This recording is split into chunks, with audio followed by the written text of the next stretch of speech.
नमस्कार मंडळी, आजची रेसिपी म्हणजे आता श्रावणाला सुरुवात झालेली आहे आणि श्रावणाच्या खूप खूप शुभेच्छा सगळ्यांना। तर इथे पहिला सण जो श्रावणातला येतो तो नागपंचमी आणि नागपंचमीसाठी कोकणात जो पदार्थ बनवला जातो गोडाचा तो पातोळी म्हणजे हळदीच्या पानातले पातोळे। तर ही हळदीची पानं आहेत, आपल्या परसातलीच आहेत, आपल्या घरचीच आहेत। तर इथे काढून आणलेली आहेत आणि हे आहे तांदळाचं कणीदार असे पीठ। पातोळ्यासाठी ना पीठ थोडंसं असं जाडसर असतं आणि ह्या काकड्या आहेत ह्या मी किसून घेतल्या आहेत। चला तर आपण आता सुरुवात करतोय।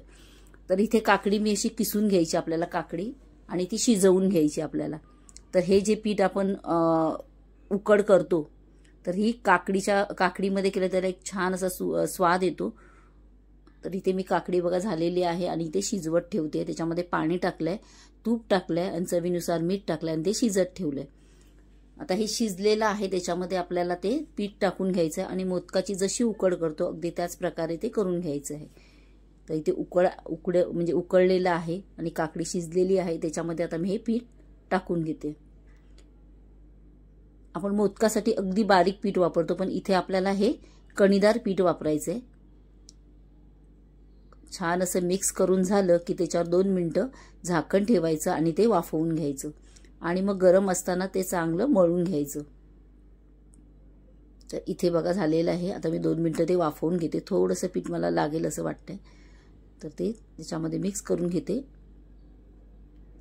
आणि ते आता पीठही वळून झालेलं आणि ते सारण तयार केले। गूळ, खोबरं, वेलची पावडर आणि ड्रायफ्रुट्स म्हणजे जे आपण उकडीच्या मोदकामध्ये सारण वापरतो तेच। आणि इथे पानं अशी मी कट करून घेतली आहे। ही पानं थोडी छोटी आहेत त्यामुळे आपल्याला पातोळे छोटे छोटेच होणार आहेत आणि पिठाचे असे गोळे करून घेतले आहेत।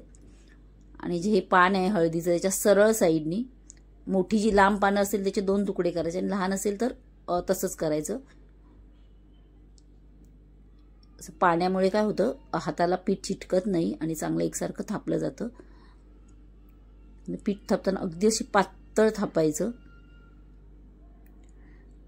आता हे सरळ साईडनी उलट्या साईडनी थापलं तरी चालतं, त्याच्यावर मस्त असं म्हणजे पानांच्या ज्या रेषा असतात ना हे कडा त्या मस्त अशा उमटतात, ते पण छान दिसतं दिसायला। आणि जेव्हा हे उकडायला ठेवतो आपण त्याचा म्हणजे हळदीचा एक सुगंध आणि हळद प्लस काकडीचा एक जो सुगंध आहे ना इतका सुंदर येतो ना, त्यामुळे त्याला पातोळ्यांना खूप छान असा स्वाद येतो। तर इथे आता हे सारण घालून घ्यायचं त्याच्या मधोमध आणि ते पान असं बंद करून घ्यायचं। तर आपला हा पातोळा उकडण्यासाठी तयार आहे।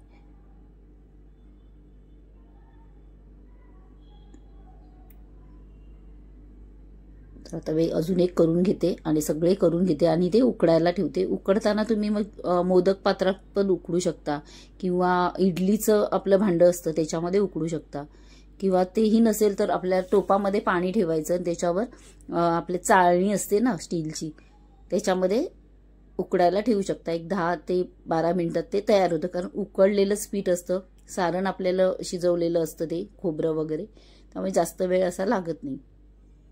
जसं मोदकाला वेळ जेवढा लागतो तेवढाच लागतो। अशा प्रकारे करून घ्यायचं। आणि कोकणात हा नागपंचमीला नैवेद्यासाठी म्हणजे सगळ्याच घरी बनवला जातो। तर आता नागपंचमी येणारच आहे 2 दिवसांनी।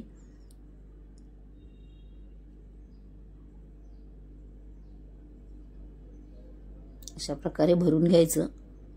आता मी हे सगळे करून घेते आणि ते मोदक पात्रात उकडायला लावते। दोन्ही साईडनी फोल्ड करायची म्हणजे एकावर एक असे आपण ठेवू शकतो। तर इथे माझे झालेले आहेत आणि इथे बघा मी मोदक पात्रात खाली पाणी ठेवलंय त्या म्हणजे मोदकाचं आपलं मोदक इडली पात्रामध्ये मी हे असे उकडून घेते। इथे झालेले आहेत बघा, छान असा सुगंध सुटलाय आणि खाताना हे पान काढून टाकायचं आणि ते तसंच खायचं। आता हे आतमधलं सारण तर ह्या नागपंचमीला तुम्ही नक्की करून बघा, तुम्हाला नक्की आवडेल। आवडली ना रेसिपी, आवडल्यास चॅनलला सबस्क्राईब आणि व्हिडिओला लाईक करायला विसरायचं नाही।